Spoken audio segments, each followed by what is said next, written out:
jab, uppercut, leave you laid out on the floor. Try to duck and roll, hit and miss, now you counting stars. Should've practiced more, should've hit the mask, get out there more. Man, that you're the best. You gotta show me, son. Actions over words, baby boy. Is you real or what? Talking way too much, world come. Back sports, talking way too much, world come. Back sports, talking way too much, world come. Back sports,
What's going on, everyone? WCS back on the Boulevard once again. Thanks for everyone who's tuned in.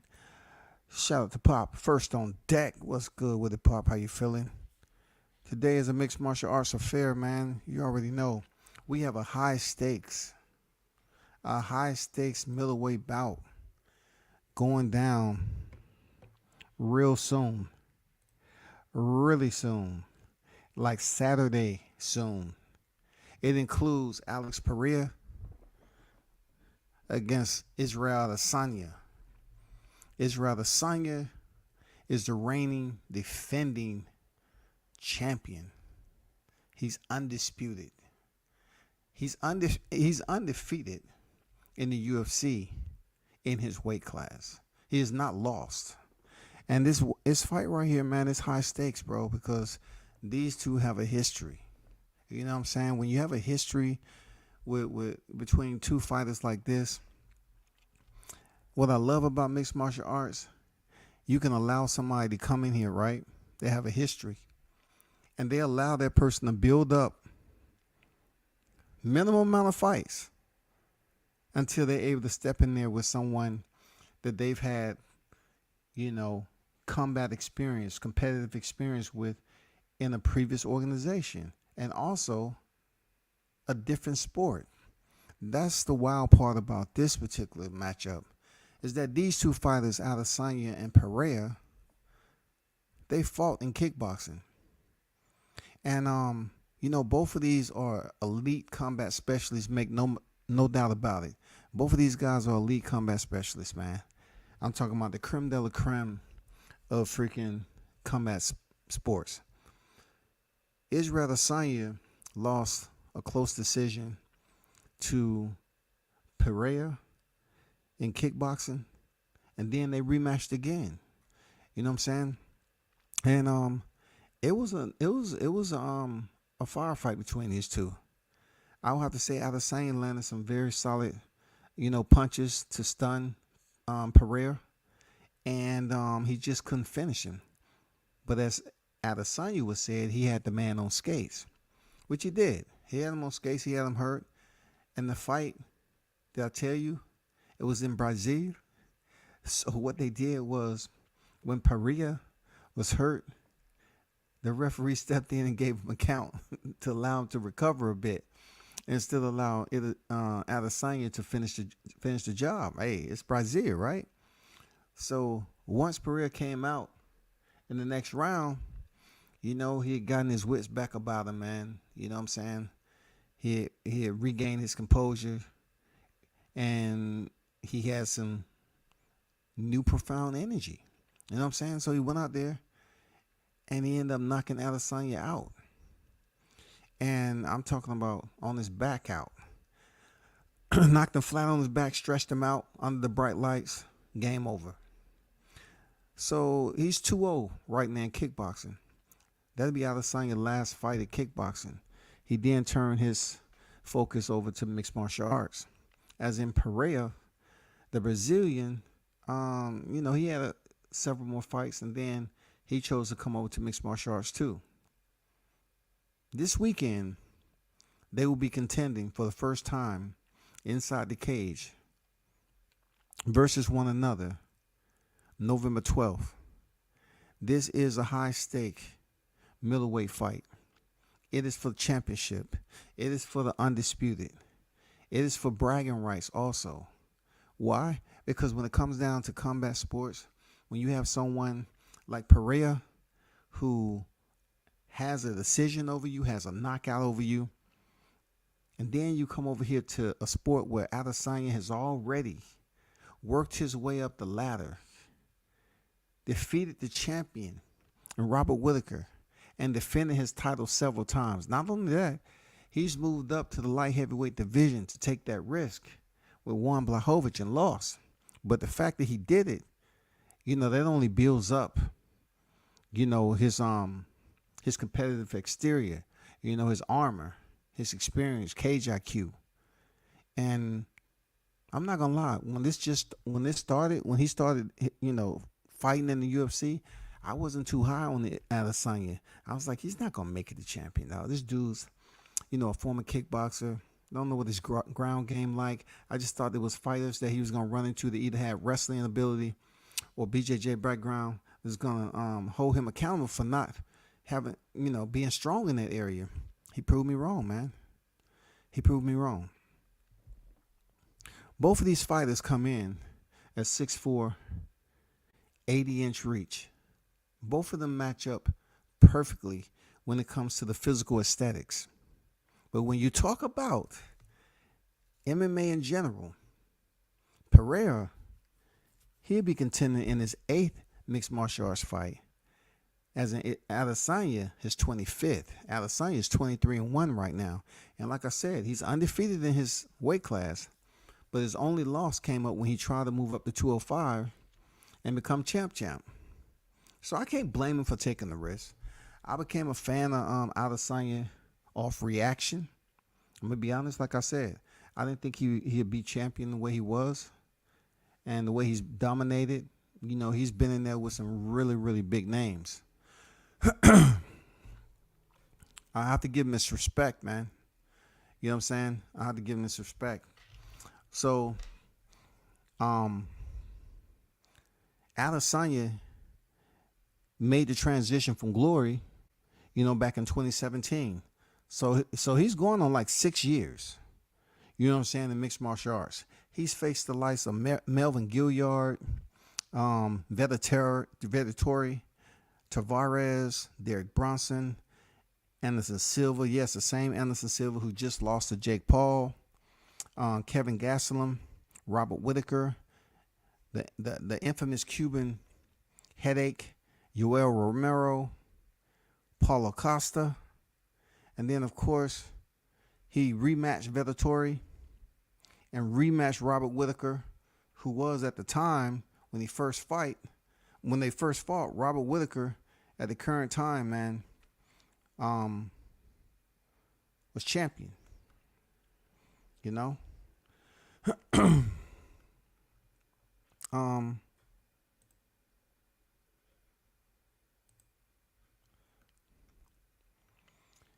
And then of course he fought Jared Cannonier. The crazy part about Cannonier is he used to be at a heavier weight class, man, and he decided to like move down to middleweight. So when Jared Cannonier came on the radar, I said, oh man, this is definitely gonna be a tough test for him because he has power and he's fought at the heavier weight class. But something about him spooked him out, bro. Like he got in the cage with Adesanyna, man, and he was like, he wasn't even lethal that night. He wasn't dangerous, man. And it seems like he was in awe of being in there. I mean, we're talking about a dude who split Alistair Overeem's lip. He split his top lip all the way up to the breech of his nostril, his left nostril. I mean, like that shit went viral from him landing that freaking right hand on Alistair Overeem. But it just went to a decision, man. Cannonier wasn't busy. So then, if you Dana White and them, they always looking for competition. So this was back in July 2022, this year. What he's doing again, he's about to face the guy at this time is only 7-0, I believe, or 6-1. He's 6-1, Alex Pereira. And they're allowing that man to get a title shot. Love it, bro. I love it. Shout out to Tony Boswell on deck. What's good? Much respect at World Combat Sports in the chat. Stop in to show support. Appreciate you, Tony. Pereira has only had 3 fights in the UFC. And now title shot. I still got Izzy. Speaking of Pereira, he is the challenger. You know what I'm saying? He's 6-1 in mixed martial arts. And I like how they allowed this man to come up and even get his opportunity. You know what I'm saying? For him to even get his opportunity. And I look at it like, I mean, in mixed martial arts, he's 3-0. But 6-1 overall from his glory or whatever. And just like Tony said, right? The man only has 3 fights in mixed martial arts. But overall, in his combat experience, he's 6-1. So when it comes down to Pereira, you know, he matches up well at 6'4". I mean, 6'4" and 80 inches. But the wild part about it is, in what sport will you be able to cross over with this amount of experience? I'm talking about just in a cage. And be able to fight Israel Adesanyna, the current reigning defending champion who had to get it the hard way. You know what I'm saying? He got it a different way. You know what I'm saying? This guy has somewhat legendary history. Both fighters, but, you know, Pereira has somewhat legendary history from being the only man to defeat or knock out Israel Adesanyna. More so the knockout than anything. And he had a definitive knockout. It wasn't something like a late stoppage. It wasn't anything like controversial. He knocked him out. So if you ask me, right, who has he fought worth anything? Worth any reputable, praise or whatever to give him credit for getting his title shot? I'll say nobody. Nobody in the UFC. Nobody. I mean, he's pretty much did what he had to do. He went the distance with Bruno Silva, and he knocked out Sean Strickland. Sean Strickland wasn't really anybody important to the fact where he was a super dangerous opponent. Even though he had more mixed martial arts experience, he wasn't a super dangerous opponent. And Strickland, to his credit, man, he's not scared of anything when it comes to combat. But he didn't keep his hands up. He kind of was too loose in there. And Pereira, he just knocked him out. You know what I'm saying? And this was in round one. They didn't even make it out of round one. So now he's set to, have his fourth professional MMA fight with one of the biggest stars in the UFC. It's going to be amazing to watch, man. This is a heavy freaking card. You know what I'm saying? With Carlos Esparza and Zhang Weili on the co-main event in the women's strawweight division. But to be honest with you, the Israel Adesanya, Alex Pereira, it's going to be the fight that a lot of people want to see. Even though Carlos Esparza in the co-main event has been champion twice, okay? She's a two-time champion. To be a two-time champion, I'm not talking about how many times when she won the belt, defending and all that. I'm talking about to win the belt, lose the belt. Can you get that?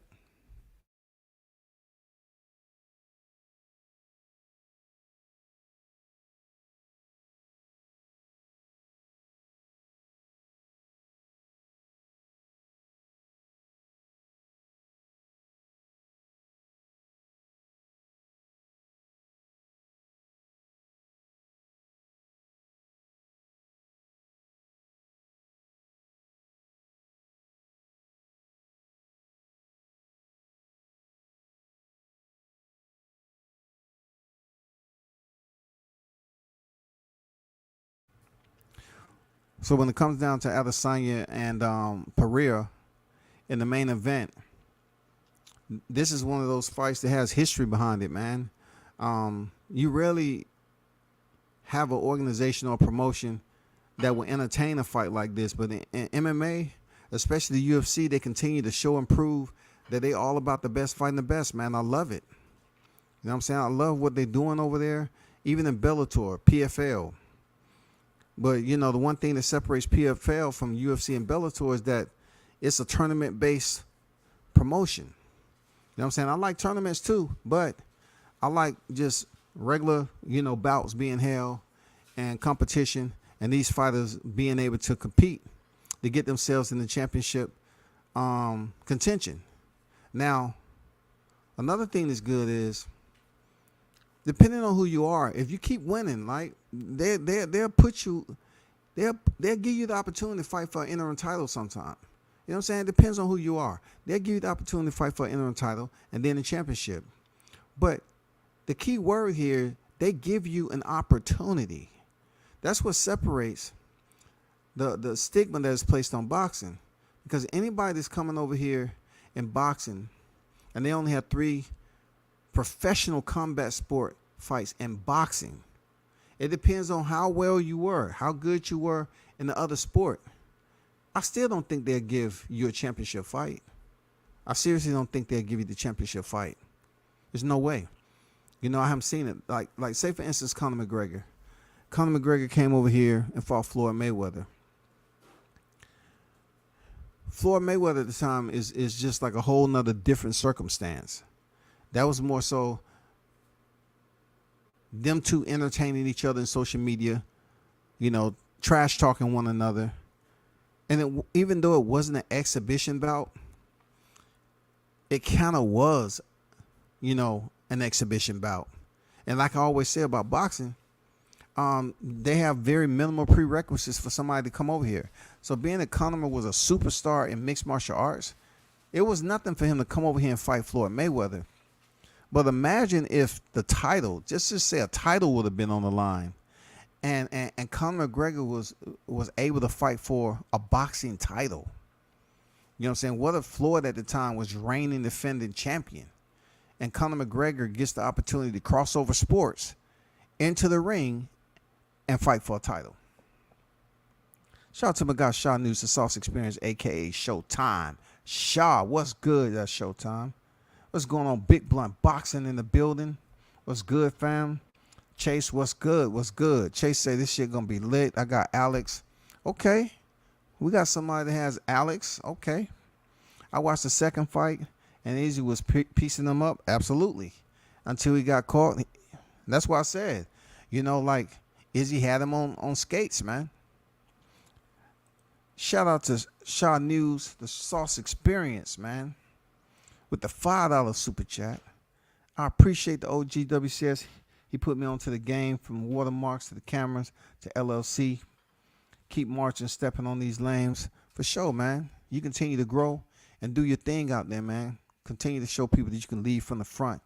There's no such thing as that term being used from the back. You know what I'm saying? If you're walking from behind and watching others do work, then you ain't working hard enough. You know what I'm saying? So continue to be that leader, bro. I got the Chinese girl in the co-main event, Zhang Wali. We're gonna get to them. I didn't put them on the thumbnail, you know, and everything, but I did before. Before the week is out, I will talk about Zhang Wali and Carla Esparza. I like that fight too. Andrew on deck. Salute, Andrew.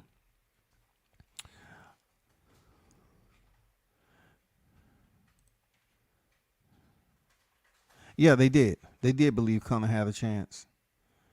I mean, because look at him. He's a two-weight champion. He's the first one to ever do it. Conor came over to the UFC with two losses. What he did, like I say all the time, was legendary. Legendary. Real talk. For him to move up from 145 to 170, legendary.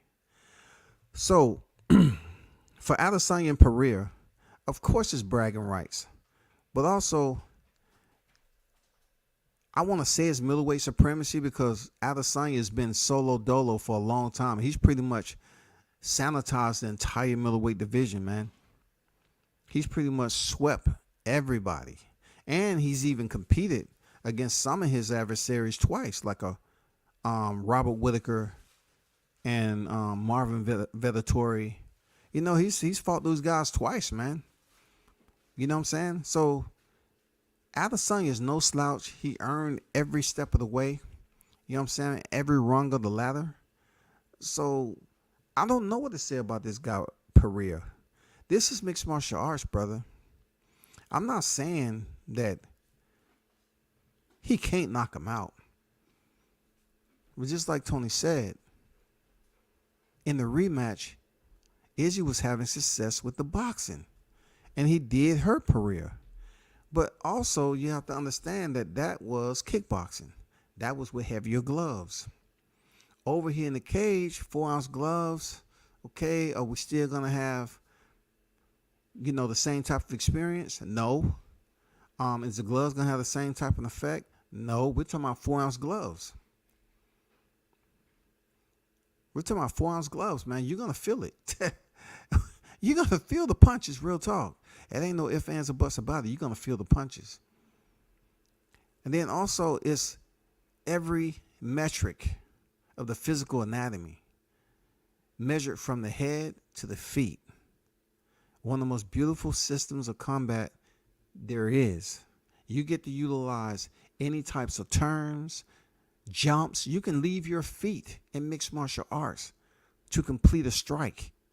You can spin and complete a strike. You can use all the 8 limbs to execute damage on your opponent. The left and right foot, the left and right knee, left and right hand, and left and right elbows. Man, those are all lethal components for you to basically delegate on your opponent. You know what I'm saying?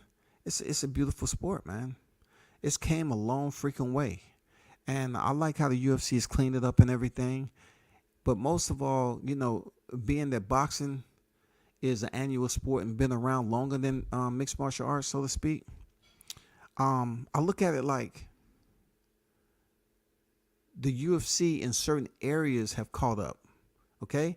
In certain areas, especially when it comes to the entertainment, especially when it comes to the best fighting the best.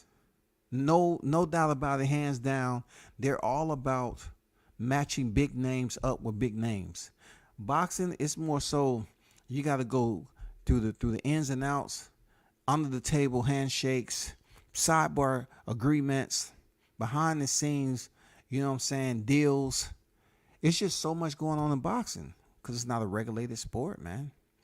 You know what I'm saying? Like, if they had the mentality of a one belt system in boxing, could we have fighters in a much quicker rotation like we see in mixed martial arts? Is there any way that do they have to always have an 8-week training camp? You know what I'm saying? Because this is what I want to educate people on that may not know, right? I hear people making up excuses about which fighter ain't ready for this fighter in this short period of time. They not staying ready. They don't know when the fight is. Hey, that's boxing. That's a bad way to go, isn't it? Like, to not know if you're fighting this time or that time. Why? All these boxers in this sport with the minimum requirements, you can't find nobody to fight. You know what I'm saying? You can't find nobody to fight on a regularity. But in mixed martial arts, man, these fighters aren't in a freaking 6 to 8 week camp like that. Some of their camps are shorter. They have to stay in shape.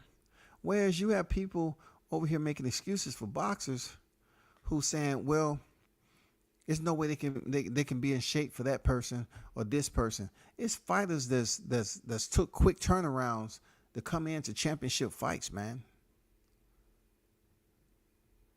You know what I'm saying? It's fighters that had quick turnarounds to come into championship fights. These mixed martial artists, they're not getting full 8 weeks. No, man. It's much shorter than that. Much shorter than that. But I just like how they provide you the opportunity in the window to become a champion. Once you become a champion, they will put you in there with competition to ensure that you're fighting as a champion, right? It ain't no run of the mill, let me go goddamn shake some dice up and do a round robin and guess who's next. No, they put you in there with the next one in line. Boom. You get it? You defeat them. Okay. They give you another one.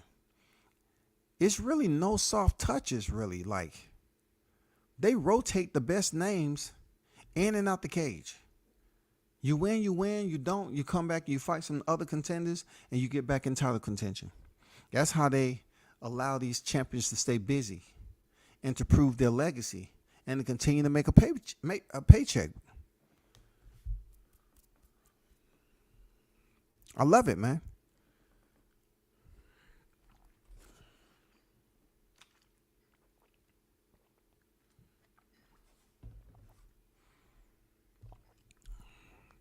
They had a big debate over Dana's comment. Joe Rogan, I can't think of the gentleman's name. What comment? I think I know what you're talking about, but I'm not sure. The comment. I'm not sure what you're saying. Alexander, what's good? Professional MMA fighters seem to stay more active overall. It's just constant stream of matchups. No doubt.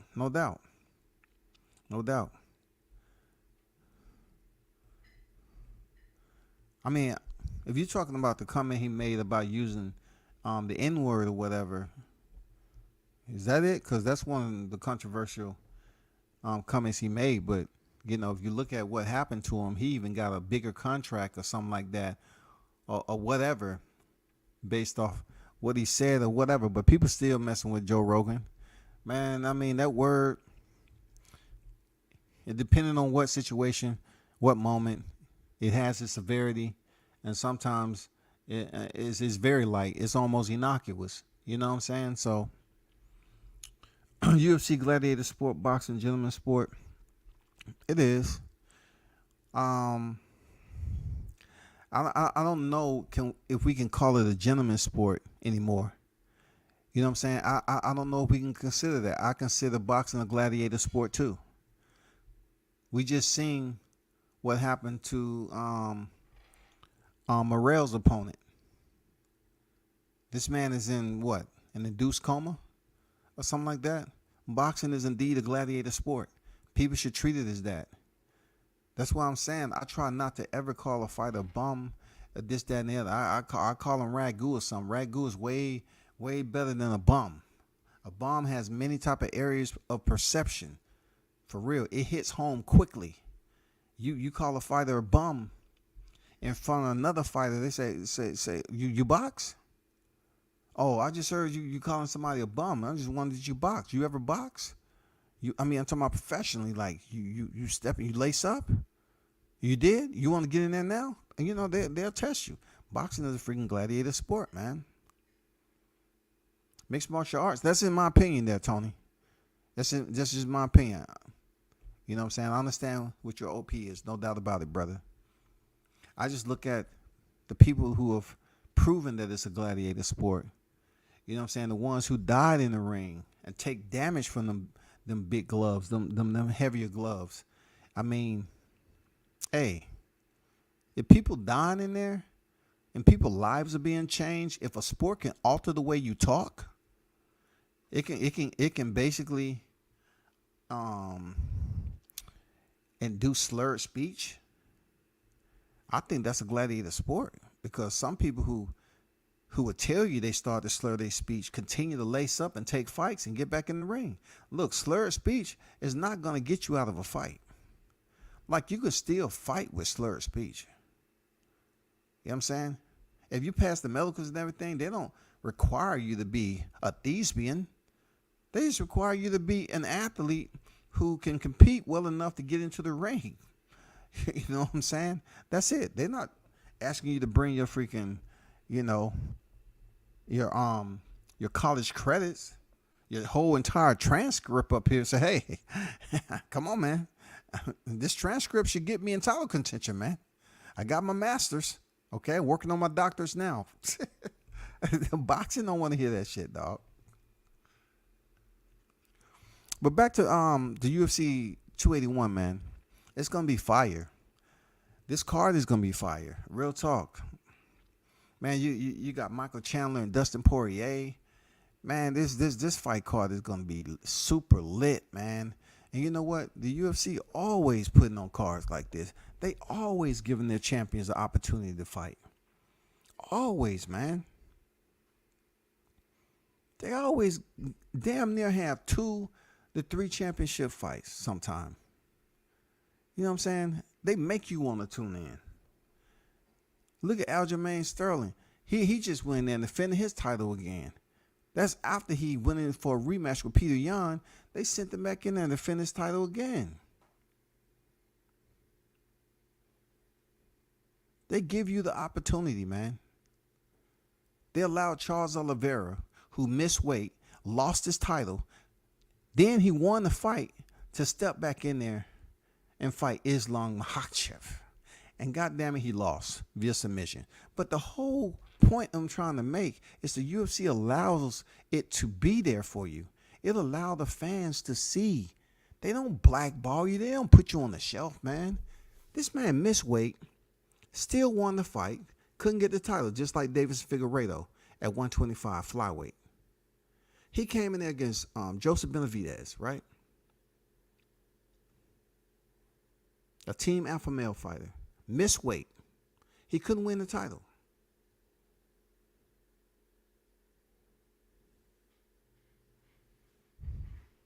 They allowed them to fight again. He came in their own weight and knocked them out. But the opportunity was there. You feel me? That's what I'm saying. The opportunity was there.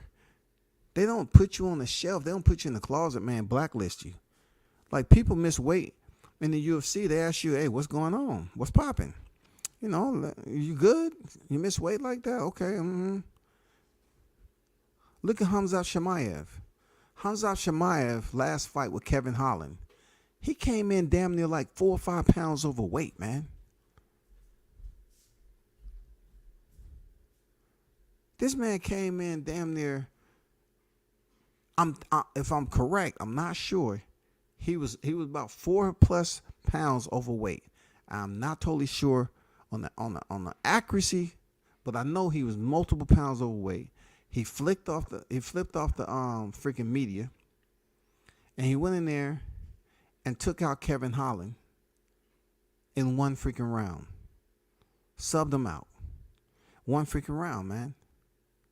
Did they blacklist him for coming in overweight like that and everything? No, they didn't. They have a fight coming up. You know what I'm saying? for whatever reason that he couldn't make it, they don't care, man. The UFC still allows these fighters to come in here and fight, man. You know, Hamza Chimaev is 12-0. Undefeated fighter. They're not putting him in the closet. You know what they did? We're gonna get you another fight. So they're in the process of trying to work another fight with him. You know what I'm saying? They try to put Nate Diaz in there with them supposedly for his last fight. People was like, damn, he's gonna get slaughtered if he go in there with Hamza Chimaev. So they put him in, switched him up. This is another thing I like about the UFC. They continue to have those individuals adjust and make changes. They removed Tony Ferguson, who was going to go in there with Hamza, and they put him in there with Diaz. And then they put Hamza Chimaev in there with Kevin Holland. How simple is that? They made the move, and it worked out, and the card went off without any type of hiccups. Love it, bro. I'm not going to lie. Love it. I'm not going to lie to you. Like, people think it's easy to basically, you know, research boxing and MMA, look at mixed martial arts news, because, you know, mixed martial arts is one of those deals where they have fighters who are winning, but they're not as big names as they would be like they would in boxing.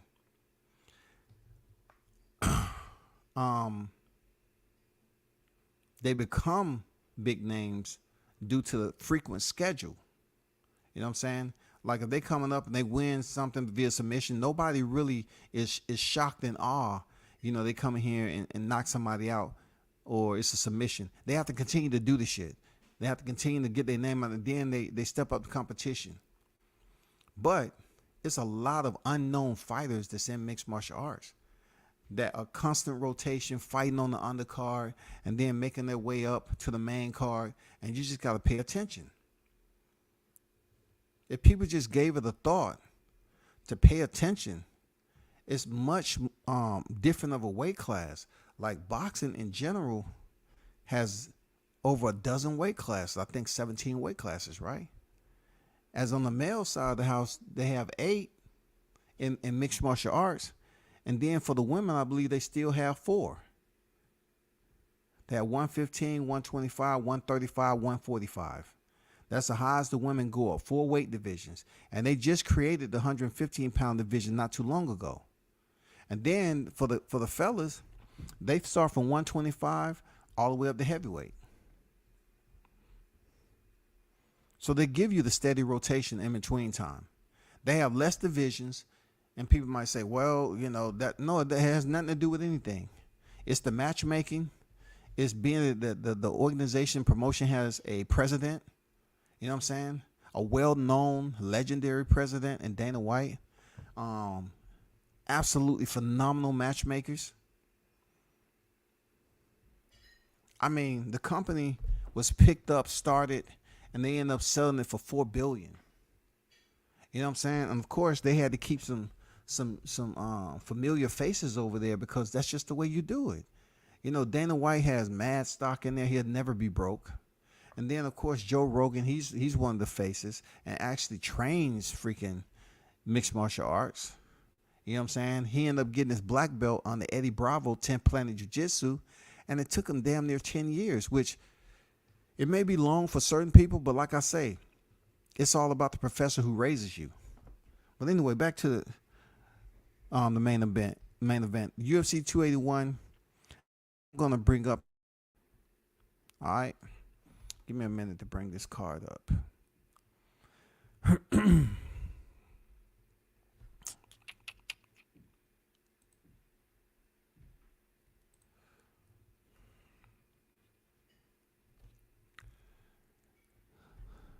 Let me see what Tony had to say. No, Joe Rogan and someone had a debate on Fox in 07 or 08 about MMA being more popular than 80s boxing. Then it went into a debate about which is harder to perform. Well, absolutely, from my witness, and you know, I'm just saying from my perspective, both combat sports have their difficulties, especially when it comes to training. Okay, we're talking about a sport in boxing where you can train to let your hands hit a bag, speed bag, mitts, whatever you want to do. And then also you have to insert sparring into that, right? As in mixed martial arts, a lot of areas that they train, you have to have a partner. It has to be physical contact, one-on-one contact, body-to-body contact. You have to have a partner. So they have more frequent sparring with the partner than boxing does. Boxing, you can go in there and hit the bag, and not have sparring that day. In mixed martial arts, a lot of areas that they train, improving from difficult areas, you have to have a partner. How you going to improve in a difficult area if you're on bottom position, nobody on top? How you going to improve from the top position in a difficult position and nobody's on bottom? How you going to work yourself off the wall? You know what I'm saying? You have to train with somebody. Who you going to work your wrestling with? An able body.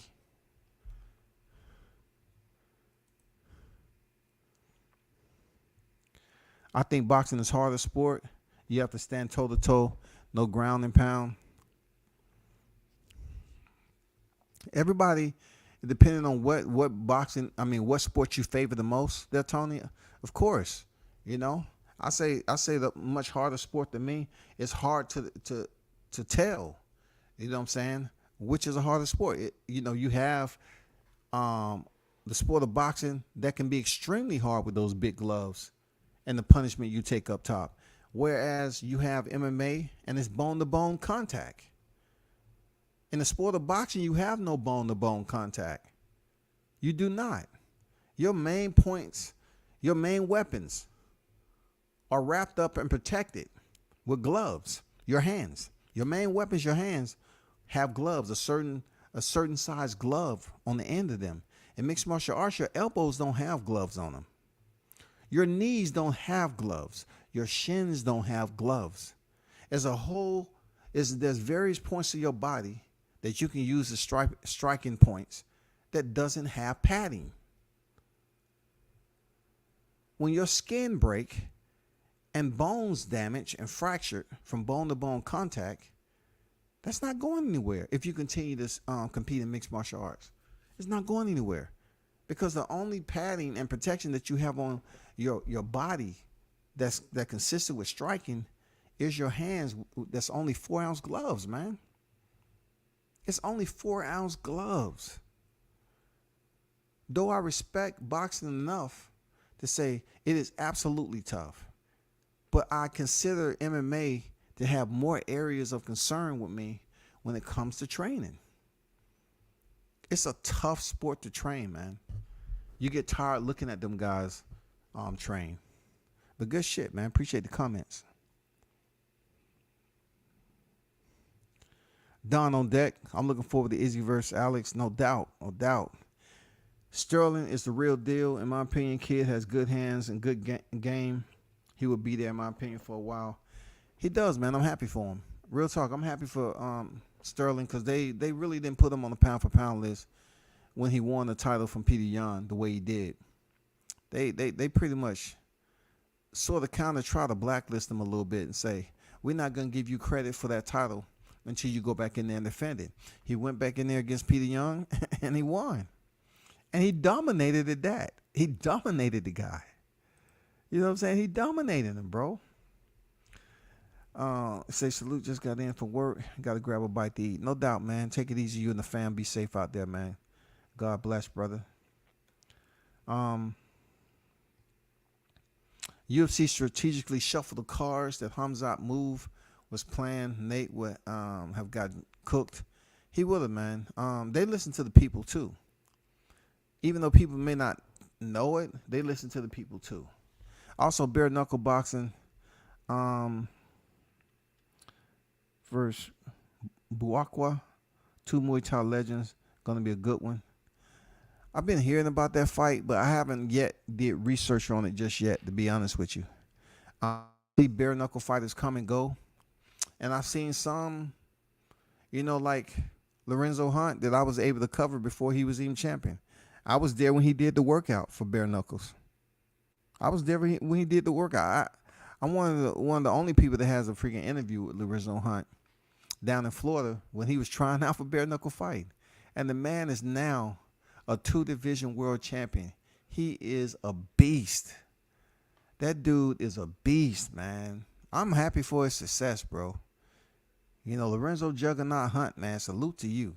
I remember when you just started out, you know what I'm saying, and you started to build your persona, man, shout out to him. So let me share this right quick. Appreciate y'all for putting your comments in there. Real talk.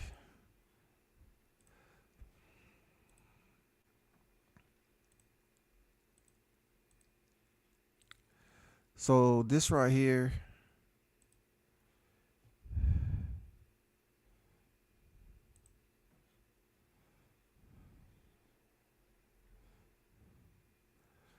well, hold up, what are they?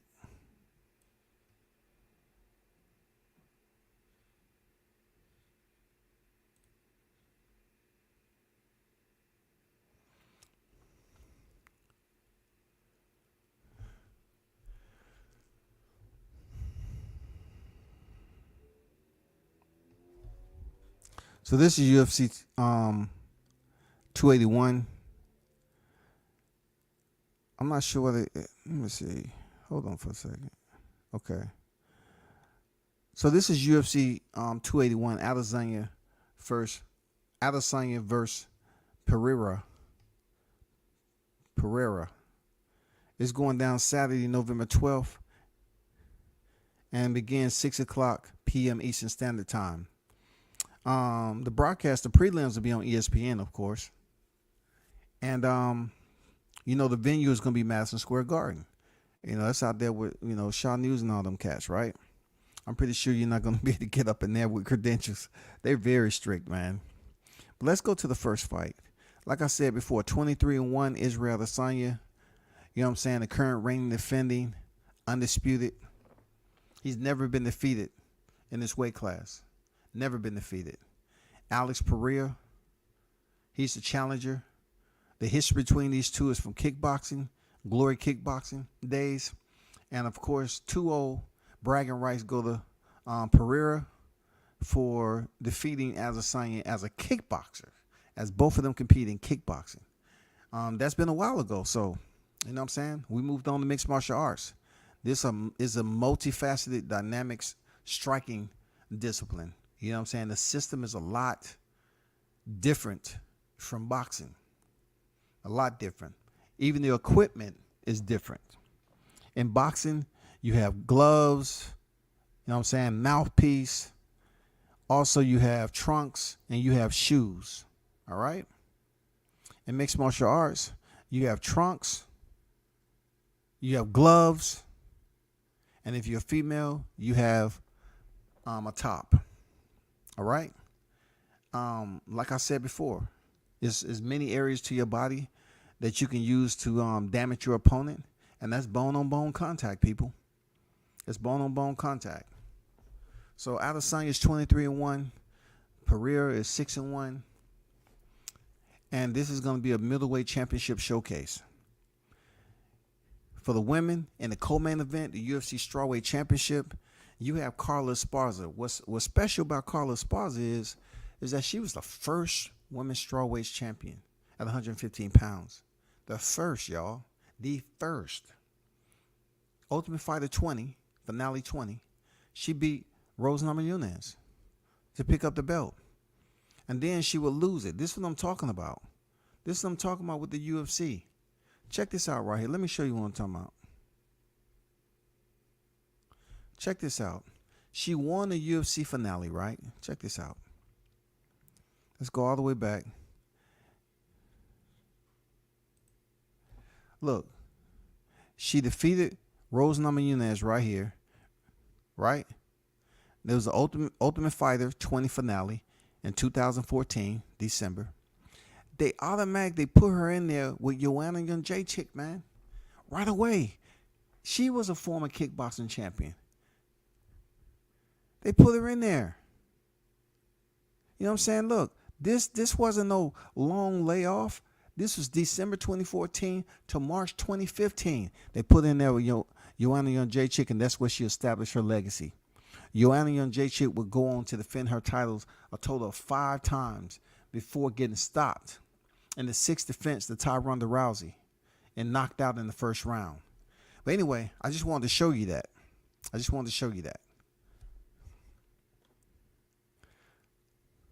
Look, Joanna Jędrzejczyk, then they gave her Juliana Lima, then Randa Marco, she lost via split decision, put in there with Moros, and then Cynthia Gavirio. She won via unanimous decision, and then she had 2 right here. Check this out. 2 back-to-back losses, y'all. This is a former champion. She lost to Claudia Cordelia, and then they put her right back in there 3 months later against Tatiana Suarez. Tatiana Suarez is a damn good wrestler, one of the best wrestlers in the women's division. Unfortunately for her, she's injured. You know, she's been having some injuries.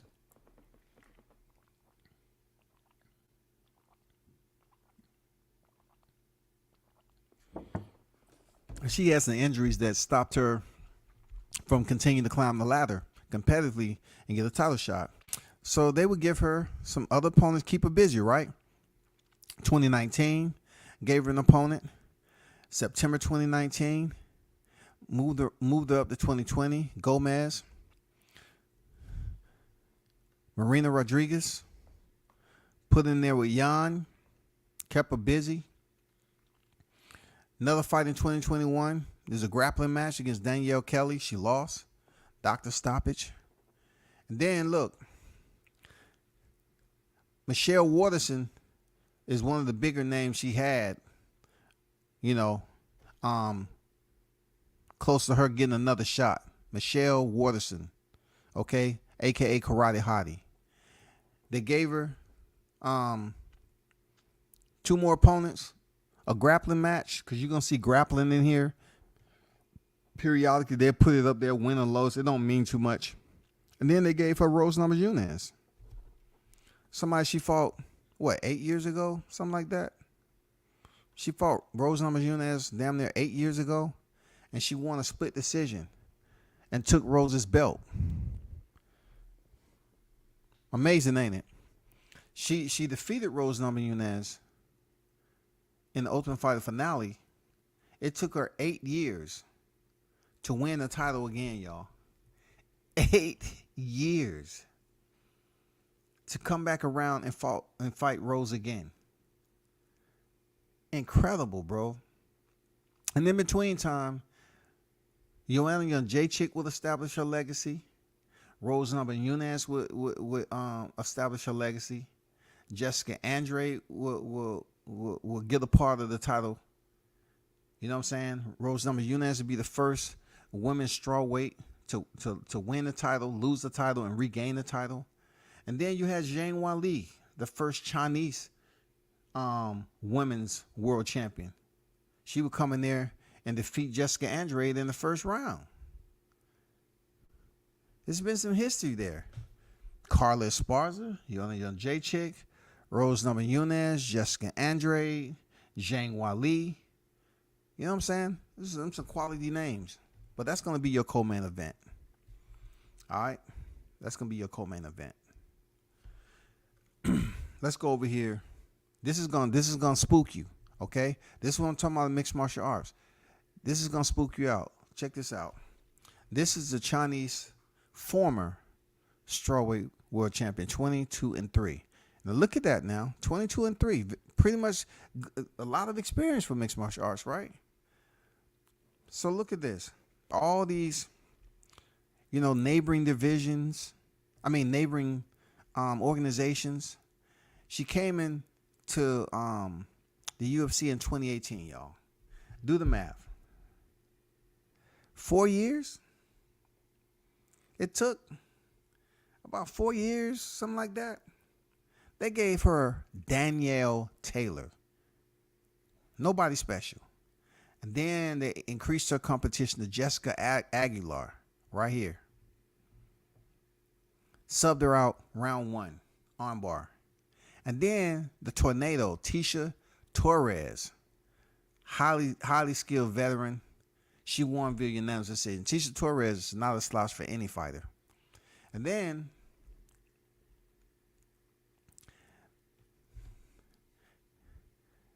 let me drop down right here. Check this out now.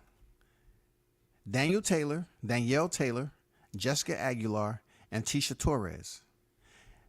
You go right here to Jessica Andrade, whatever. She's the challenger for a title shot already, y'all. She's a challenger for the title shot for strawweight. Who currently, Jessica Andrade was the reigning defending champion. This was her first defense. This was Andrade's first defense against Zhang Weili. And she finished her in round 1, with knees and punches. You know what I'm saying? Come on, who does that? You only have 3 fights in the UFC, and your fourth fight, it sounds familiar. The same thing they doing with Alex Pereira. They giving him a title shot at Israel Adesanya. That's why I love how they do business, how they allow these athletes to go in there and compete. So she beats Jessica Andrade, and lo and behold, they give Joanna Jędrzejczyk, the former women's strawweight world champion, who defended her title 5 freaking times. They give her another shot at the championship. And Zhang Weili wins via unanimous decision. I'm telling you, man, they give these champions, former champions, they give you every opportunity. Then she steps in there with Rose Namajunas, right? She defends her championship 1 time against Jędrzejczyk, and she goes in there against Rose Namajunas again. All right? She hasn't fought Namajunas because she barely had any fights in the UFC. Rose Namajunas was a former strawweight women's champion who would go on later to defeat Joanna Jędrzejczyk and stop her defense to tie Ronda Rousey. It was Rose Namajunas. In their sixth defense, Rose Namajunas knocked her out. Jędrzejczyk. So now Zhang Weili goes in there to defend her title for the 2nd time, and Namajunas head kicks her in the 1st round. Now this is what I'm telling you how I appreciate and I love what they do over there with the matchmaking, because this champ, Weili, she gets knocked out. She gets knocked out with a head kick. Round 1. April 2021. What is this saying? Rose Namajunas right here. They give her another title shot, bro, in November 2021 to redeem herself. Come on back. We got you. They allowed Zhang Weili to have an immediate rematch with Rose Namajunas after being knocked out in round 1. And she lost via split decision. Then they put her back in there. Look at this shit now. Look at this. You remember Joanna Jędrzejczyk, right? She won a split decision. They put her right back in there with Joanna again to allow these women to get another title again. So she goes in there and she beat Jędrzejczyk again. But this time she stops her with a spinning back fist. And now all of a sudden she's in the co-main event to fight for the title again. When did she pick up the title? She picked up the title in 2019. She picked up the title in 2019, defended it once before she was stopped by a head kick in round 1. I like it, bro. I like how they give these women the opportunity. I love it. I love it. Real talk. Love it. The woman be going in. Yes, sir. You think Shield's going to get back on her MMA training? She's already is. She's already planning to go back to MMA from my understanding. Okay? From my understanding, her next fight's supposed to be mixed martial arts. But, they trying to run it back and say that Savannah Marshall gave her a tough fight and it was closer than what people think, and certain people want to see it again. I don't.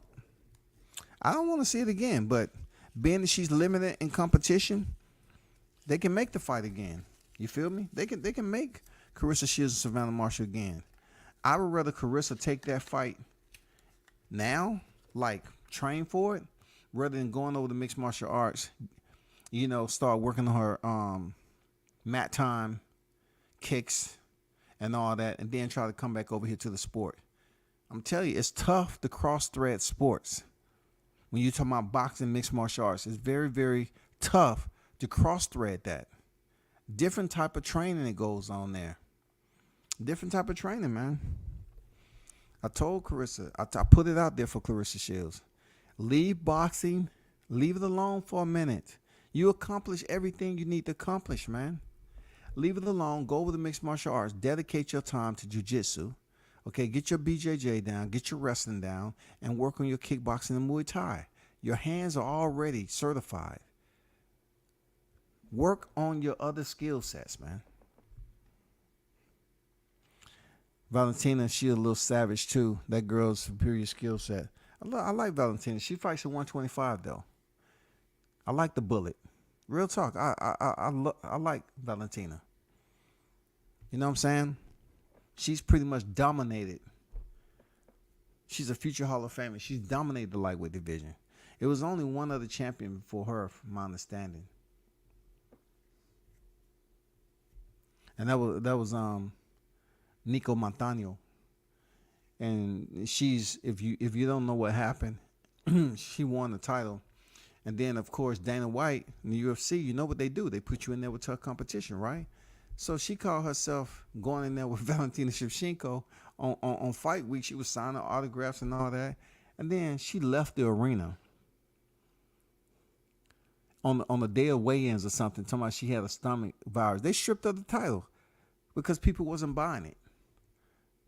So Valentina Shevchenko fought for the vacant, and she haven't looked back. She haven't looked back. Yeah, Valentina Shevchenko, yep. 125-pound reigning defending undisputed women's world champion. Shout out to her. So, let's go back over here. That was Zhang Weili. You know what I'm saying? And she's going to be facing Carla Esparza, who won the title from Rose Namajunas for a second time. And then she got married. She ended up being married a week later.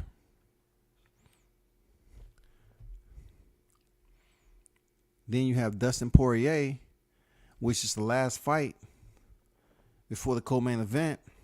He's 28-7, and you saying to yourself, in boxing, 7 losses, people looking at you like, no, man, you ain't the goods. No, that ain't the case, man, in mixed martial arts. These fighters, they rack up losses, man. Dustin Diamond Poirier, he's still looking for that true super title. He's had the interim, but he's looking for that real one. And like I said before on the earlier live, he's been in there with some of the top names. Look at these names. Anthony Pettis, Justin Gaethje, Eddie Alvarez, the underground king, been champion every organization he's fought. Max Holloway, the former featherweight world champion.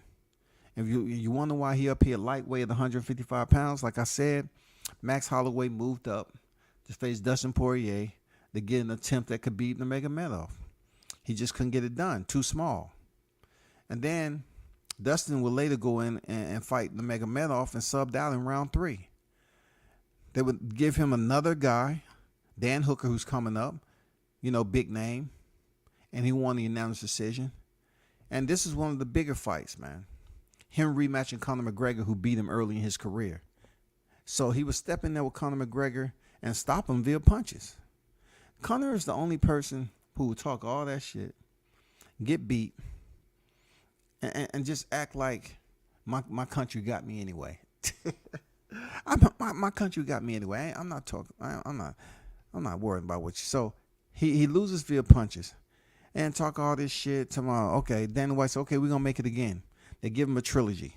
6 months later, they back in for a trilogy, And the fight is stopped because Conor broke his ankle or whatever. So, with that said, he gets a title shot, y'all. Dustin Diamond Poirier gets a title shot against Charles Oliveira. See this right here? He's the challenger for Oliveira's lightweight championship, formerly owned by Khabib Nurmagomedov. He loses via rear naked choke in round 3. Sound familiar? Let's go back down here to Khabib. Round 3. Rear naked choke. Dustin Poirier lost a title shot to Khabib, who's current reigning defending. Khabib ended up retiring, okay? Because everything went on, his father passing from COVID and everything else. He retired from the sport. He goes up here to Charles Oliveira, and what happened? He loses in the same round via rear naked choke. I don't know what's going on with that. I don't know if somebody put some voodoo on him or whatever. But he has another big fight for Michael Chandler, a former Bellator champion, who's now competing in the UFC for several fights. They put him in there with him. So that's going to be another hitter. That's going to be another banger, man. That shit's going to be another banger, bro. And then look at everybody else that's on this card, man. You got the former champion, featherweight champion, Frankie Edgar, going against Chris Gutierrez. That shit is going to be crazy. I think Frankie should retire, to be honest. And then here go Dan Hooker, man. You know what I'm saying? Dan Hooker is going in there against Claudio Puelles. And then Renato Moiciano and Brad Riddle. I mean, they got some good fights on here, man. They got Ryan Spann back in here against Dominic Reyes. If you know Dominic Reyes is gay. It's the fighter who gave John Jones a very close fight at 205. I thought Reyes won 3-2. I ain't gonna lie to you. I thought he beat John Jones 3-2. But I wasn't ringside watching the whole entire thing. I thought he did enough. But he just wouldn't go anywhere from there. You know what I'm saying? They gave him another title shot when John Jones vacated the belt and he lost. But he's back though. And that's as deep as I'm going into the card. You know what I'm saying?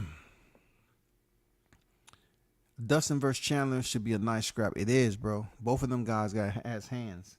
Both of those guys has hands. Both of those guys can box. I give Dustin Poirier the advantage with the hands. Seriously. And, you know, my opinion. You know, wrestling, I give it to Michael Chandler. BJJ, I have to give to Dustin Poirier if it goes to the ground. I'm pretty sure he's been working on his BJJ because both his championship fights, he was subbed out in the third round. So he has to be working on this freaking BJJ and ground game.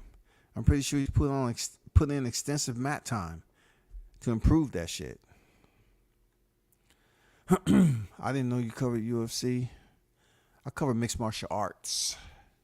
I cover Bellator. I cover mixed martial arts. Just know, Jameson, you know, I'm not talking down on you, brother. I just know that it's boxing, mixed martial arts. Those are the sports.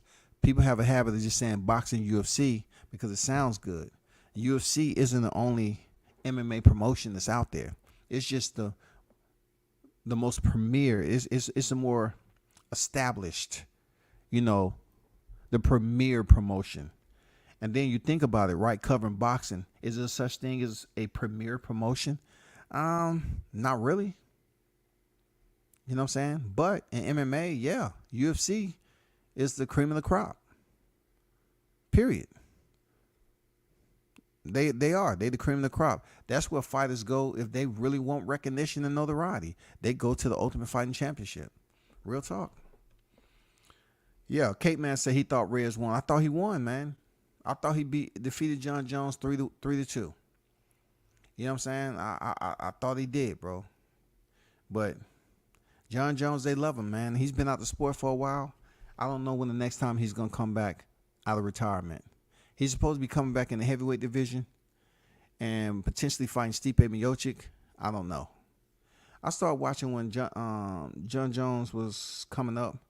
When the legends retired and Jones started having problems, I stopped.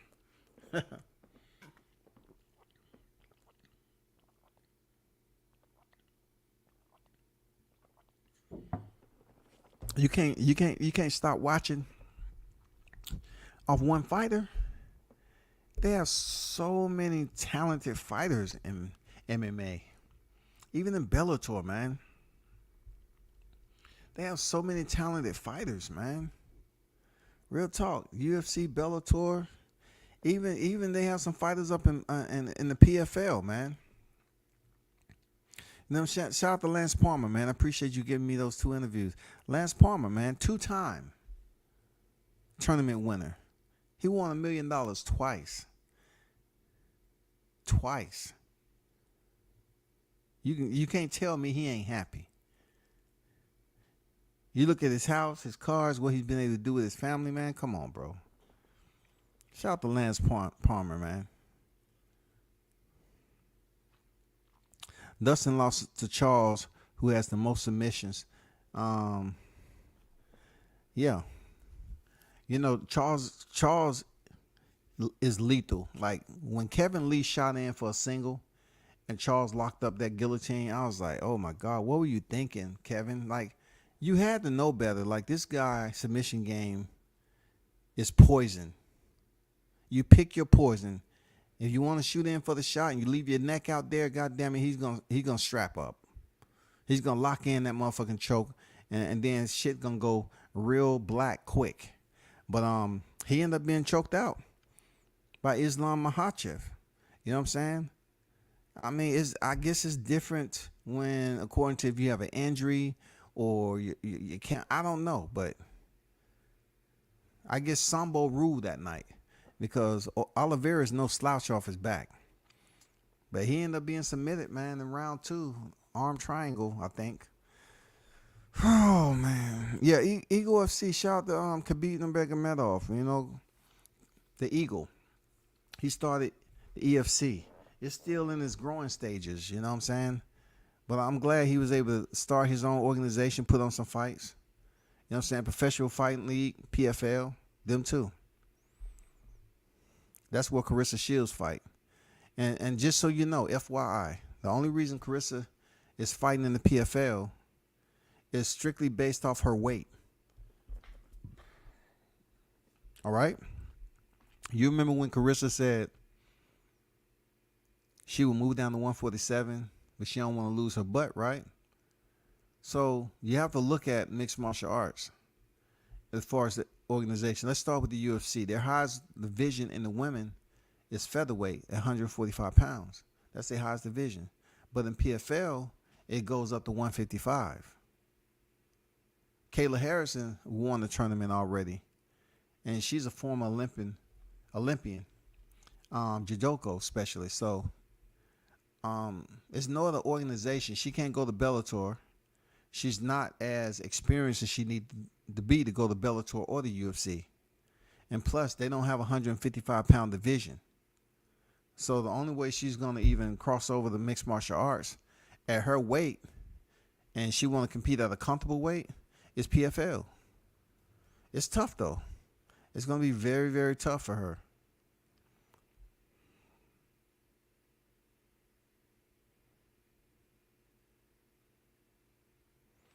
He said, no, man, it's not one. It's Rampage, Forrest, Yodo, Shogun, Rashad, GSP. For sure. You had Brock Lesnar in that motherfucker? Did you just add Brock Lesnar in there, bro? You going to add Brock Lesnar and don't add Frank Mir, homie? Frank Mir was the one that... Man, come on. Almost ended his wrestling career, dog. Frank Mir was trying to take a limb home.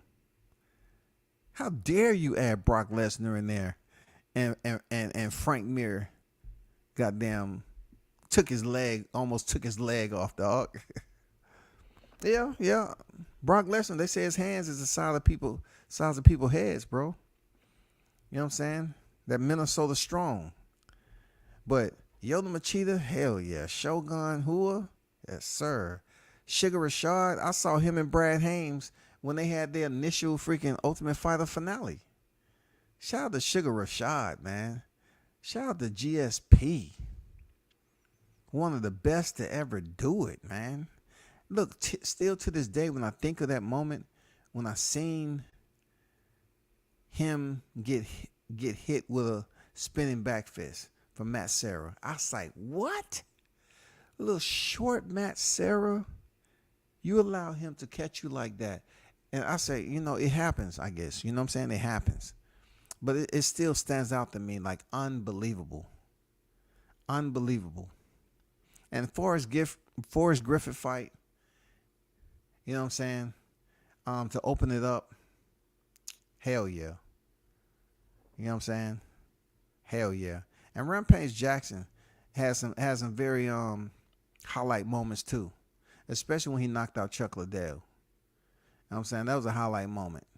He had a lot of other fights, Wanderlei Silva and all that, but when he knocked out Chuck Liddell, the Iceman had those hands, bro. I tell people this all the time. I remember when Chuck Liddell came to the exchange, and he was doing autographs, right?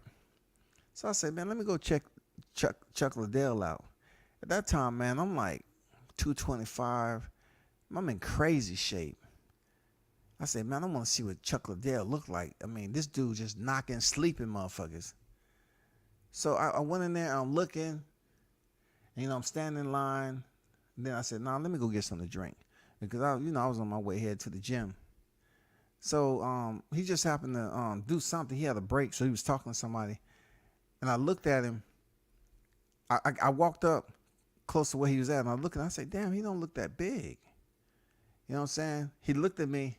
He said, hey, what's up, Marine? I said, I'm good, man. It's good to see you over here, Iceman. You know what I'm saying? Shook his hand and all that. He didn't look that big, but motherfucker be knocking motherfuckers out, though. He's certified, dog. He's certified. He said, what? He's like, what's going on, Marie? I'm good, man. I wasn't sizing you up, and then I was sizing you up, though. I was just trying to see. You know what I'm saying? A dude that put the hands on Tito Ortiz. The man is a fucking legend, dog. I wasn't a big fan of Frank. I love the light heavyweight division. I'm just saying when you mentioned Brock Lesnar was never in the light heavyweight division. Brock Lesnar was too freaking big. I ain't gonna lie. Brock Lesnar was too freaking big, yo. And it was crazy about that Jameson is that I was rooting for Brock too. When he came over there, I said, God damn it, I follow you from the WWE. Man, I'm rooting for Brock. Real talk, I'm rooting for Brock Lesnar. Even when, I just rooted for him to pick up the belt, man. You know what I'm saying? I just felt that he was too cocky, and he forgot he was in the cage, and he was in there with a BJJ practitioner, astute practitioner in Frank Mir. And when he tried to just walk away, and Frank grabbed that motherfucking limb and tried to take it with him, that's just his lack of experience. But you see what happened the second time. He didn't let Frank get nowhere close to his legs, man. Damn near punched his skull through the fucking canvas. I was actually introduced to MMA from Forrest Griffin, Ultimate Fighter. He wasn't great, but you had to respect his heart. He did, man. He did. I agree with that. I agree, bro. I agree. He definitely, did what he's supposed to do. I just thought he went out a little bit wild against Sugar Rashad. I didn't quite understand how I don't know, man. Like you said, it was what it was with him. Him and Stephen Bonner, they pretty much set the trend and set the tone, man. They had a unbelievable 5-round firefight, man. I mean, it was crazy, bro. Real talk. That was a crazy fight. They showed mad heart. Even Brad Imes and Sugar Rashad, they showed mad heart, bro. They showed mad heart.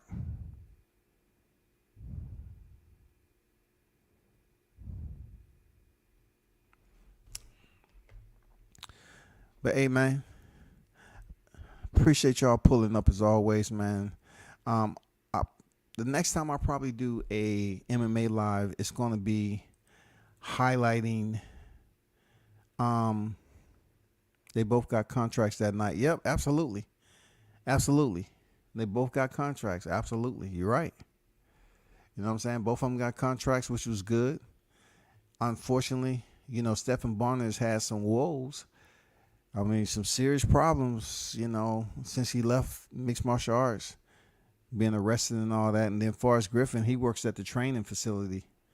That's what I tell people all the time. I say, how can a UFC who was established way after boxing, they don't even have the history that boxing has, and they have these ultimate fighting training centers. I did a live about this years ago on how they building up these training facilities with all the equipment that you need. You know what I'm saying? Everything you need. Why hasn't boxing did that? And boxing is supposed to be bigger than, mixed martial arts.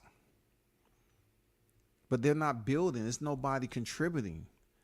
You know what I'm saying? It's just like the UFC is showing that it is a single entity. When you say UFC, that is the UFC promotion. You say Top Rank, okay. Top Rank is what it is, and it puts on its card, but it covers the sport of boxing, just like Golden Boy, just like PBC and everybody else. But the UFC has its own belt system. It don't deal with multiple sanctioning bodies. Own matchmakers, own president. They do things different. They have someone to listen to. They have somebody to answer to. They have all that shit. Just like Bellator is their own promotion.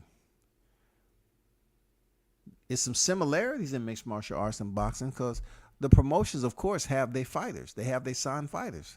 Of course. They do. But boxing has seemingly continued to struggle. Being it's not regulated the way you think it should be at this point in time. There's no way possible that I see it ever being regulated in the next 10 years. I don't see it. I don't see it, bro. Yeah, Rashad was so dope, man. He was slick MMA fighter. I hated when he beat my boy Rampage. But even being a John Stan, I was like, damn, watching a legend get beat up by the young lion. Yeah, that was a big fight for Rashad to beat up Rampage. I mean, to have them go through the house the way they did, Rampage tearing up doors and shit. Look, it's almost like that door was made of freaking Kleenex paper. You know what I'm saying? Like, god damn, dog. Rampage tore that door up like it was an envelope. You know what I'm saying? It was so cheap. And there's a reason why they do that too, because of course fighters get mad. They in a house. They're gonna be full of anxiety. I think they wasn't able to communicate with their family. They was on lockdown. But you're right, man. It was different. I try to get back into MMA world. Any fighters to look out for. I can just tell you, some of the fighters that I would have told you to look out for has finally became champions. You know what I'm saying? Like the Aljamain Sterlings, the Islam Makhachevs. You know what I'm saying? I'm trying to see what happens even at the light heavyweight division. You know what I'm saying? And Glover won, but then he ended up losing the title to I forgot the dude's name. I'm curious to know what Francis Ngannou is going to be. What he's going to be next. What his next opponent is going to be, rather. Would John Jones be able to have like a mega fight against somebody like Francis Ngannou at heavyweight? I'm curious to see how that plays out. But, you have to look at the interests of Alexander Volkanovski. That's one of the more important fights I'm looking forward to. Alexander Volkanovski, who ended up defending his title again, dispersing the Max Holloway. He's moving up to face Islam at 155. He is a problem. Both of these fighters are a problem, but when it comes to the hands, Alexander Volkanovski got mad hands. But styles, like anything, make fights. So I'm very much looking forward to Volkanovski and Makhachev. You know what I'm saying? So, yeah. And 170 pounds, of course. Um, you know how it is, man. The 170 pounds, people look at that fight and say, okay, Kamaru Usman was damn near winning the whole entire fight. But like anything, you got to fight to the final bell or you got to finish your opponent. And Leon Edwards redeemed himself. And when he landed that high kick and knocked out Kamaru Usman, I was like, what? What? He got stopped by a high kick? Nobody's even came like that at Kamaru Usman. Like, he's did pretty well. Even Kobe Covington, he's been hurt now. Gilbert Burns hurt him. But I'm talking about, this dude was knocked out, eyes open, looking up at the lights. Period. Unbelievable. Unfreaking believable, man. But the 155-pound division, hot. And let's not forget about the flyweights. Man, we have Brandon, I think his name, Brandon Moreno, coming back in there against Davison Figueiredo for a fourth shot. What? For a fourth shot? Crazy, man. Crazy, dog. That's just crazy, bro. Real talk. Seeing TJ Dillashaw come back and he shows some heart, but nah, he still got a ways to go. You know what I'm saying? I just still feel some type of way on the way he did my boy Uriah. I used to look when I went running a couple of times when I was stationed in California, but I stayed in officer housing, close to the beach, and there was some beautiful housing, but it was military housing. And I used to go running in the OC, right?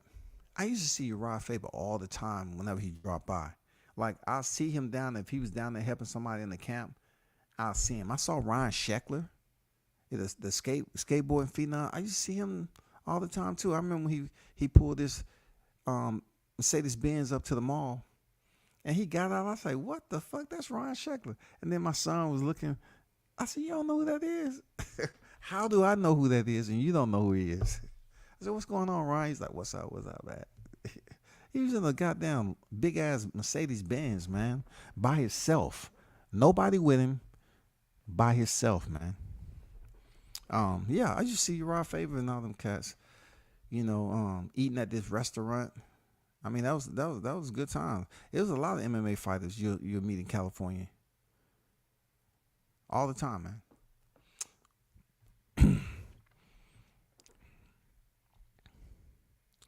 Yeah, it's gonna be a tough fight, man. That's gonna be a tough fight. I think Islam has to watch out and be very patient, like Khabib was against Conor McGregor. Conor McGregor possessed the power to drop Khabib if he connected. He did. He's one of those post counter punchers. He had the power, but Khabib had to get his timing down with the feints. You know what I'm saying? He had to get Conor into a position where that cardio started to be affected. You know what I'm saying? He really started to pump out them fumes a little bit. And then that's when he started trading with Conor, because he knew the shots wasn't going to be as clean, and they wasn't going to be as sharp and quick. So he went up there and zapped some of his energy in the very first round wrestling. So I wonder, is Islam going to try that with Volkanovski? Because he's a different dude. He got cardio. Volkanovski is not a Conor McGregor. He has cardio. Real talk. He has motherfucking gas, bro. He has diesel. I don't know. That's going to be a tough fight, bro. I ain't going to lie, man. That's going to be a tough fight. Volkanovski is no joke, man. But it's hard to go against them Russians, man. It's hard to go against them Russians, but I don't know, man. I got mad respect for Khabib. But Volkanovski, man, he has unbelievable striking. He has the best boxing in there. Will that be... Look, will boxing prevail over Sambo or over freaking wrestling? You know what I'm saying? I don't know. I don't know. I'm gonna go out right now and say I got Volkanovski. I think Volkanovski may do very well against Islam, especially if Islam is stuffed on his takedowns. Now, of course, they're not gonna stop taking down, but if Volkanovski has very solid takedown defense, man, is able to stuff those takedowns, man, it's gonna be very interesting. Real talk. It's gonna be crazy. Both of those guys seem like they got pretty good cardio, but I know Volkanovski does. I'm not sure about Islam if he has continuously tried to get takedowns, because even Khabib got tired at one point. You know what I'm saying? So let's see how that works out, man.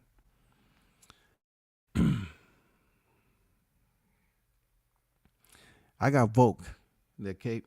I got Volk. I got Alexander the Great. I got him. I'm going with him moving up. You know what I'm saying?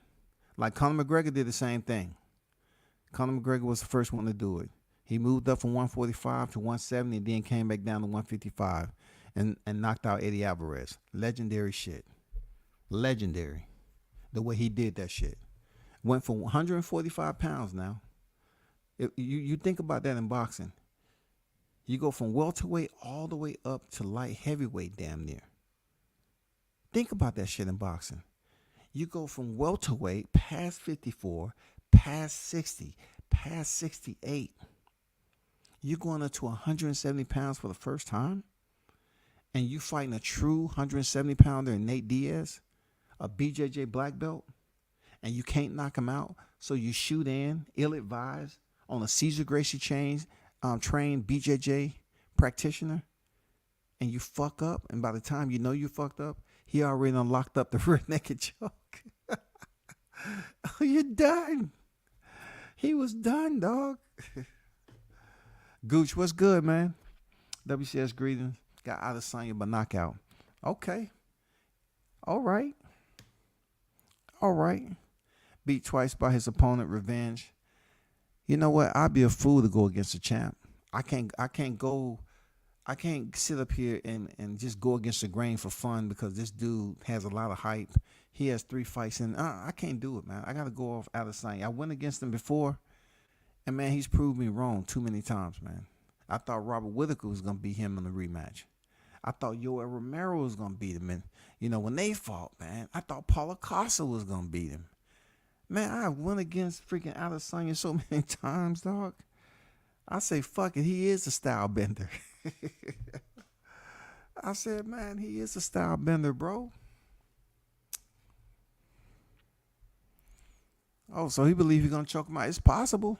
Like I said, I have to see what Volkanovski looks like once he gets taken down by a heavy grappler like Islam. I got to see how that looks. That's all. That's all I'm saying. I got to see how that shit looks, bro. I got to look how Volkanovski handled that pressure. Man, when Khabib and them cats take you down, it's an unhappy day unless you are skilled enough to defend it. You know what I'm saying? Especially, make it up to the cage or just straight up posting. Get back to your feet and fight on. We don't know. Or work from submissions. We don't know how the scenario is going to play out with this. Izzy's going to have to drag Alex into the 4th and 5th round. He hasn't fought that long before. So I think Izzy is going to be smart, pick him apart, and finish him in the 4th or 5th round. Yeah, it's going to be definitely strategic to take him into the latter rounds. This is mixed martial arts. And usually I would say with 5-minute rounds, you can either, press for the takedown attempts, push him up against the cage, fatigue him that way, or, just continue to punish him from the outside. But I don't think that's going to be effective like we think, because both of these guys used to be kickboxers.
Yeah, I'm back.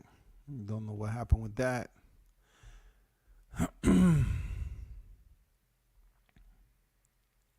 He's gonna have to try it. Yeah. Off topic WCS.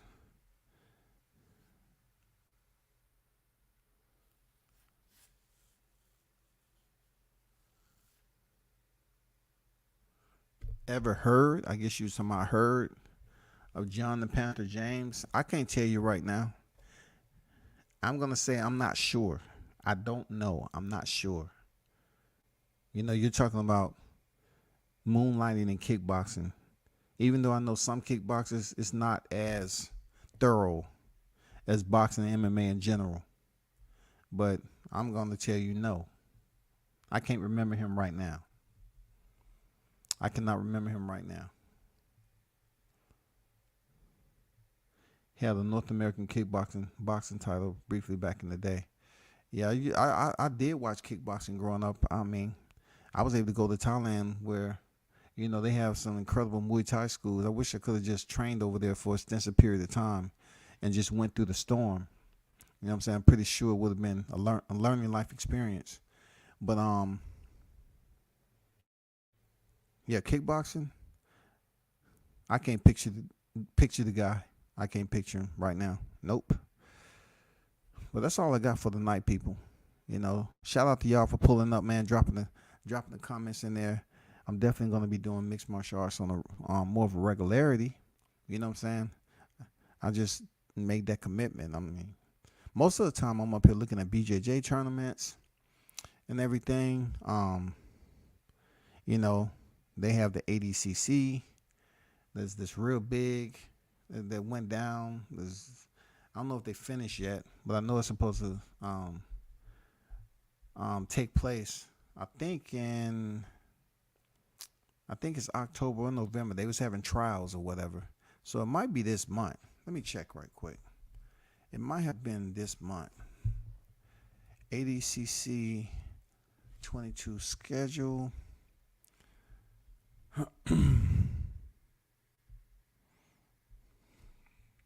Let me see if they already had it.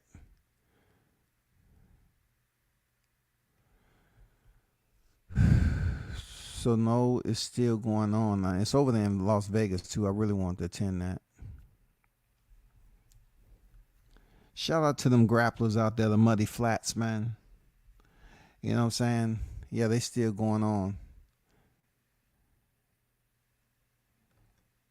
Yeah, that's some of the best grapplers in the world out there, man.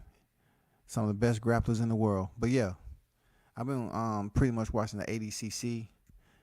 I don't know if y'all watch Flow Grappling, but Flow Grappling have a lot of that, and you really have to pay attention to what you're watching. It's not going to interest everybody when it comes to jiu-jitsu, but it's very intriguing because the amount of success teenagers have in a grappling sport can be against a grown-ass man. Real talk. Cole Abate, 17 years old, man. Dude is sick. Like the Tulo brothers. I mean, watching them come up. You know what I'm saying? Like, grappling is a joint manipulator. Like, I've seen teenagers go in there against grown-ass freaking life. And them grown men get choked the fuck out, dog. It's amazing.